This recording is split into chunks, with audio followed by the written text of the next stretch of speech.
Turning the engine, 12J414.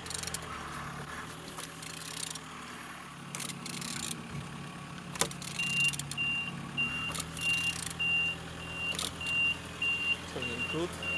At the front engines looks good, as you can see.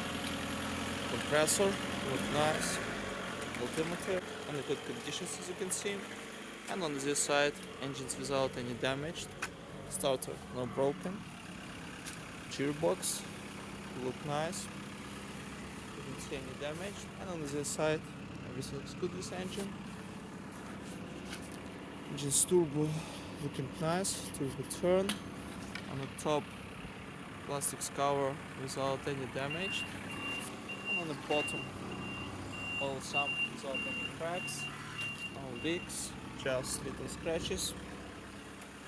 And turning the engine, 12J414.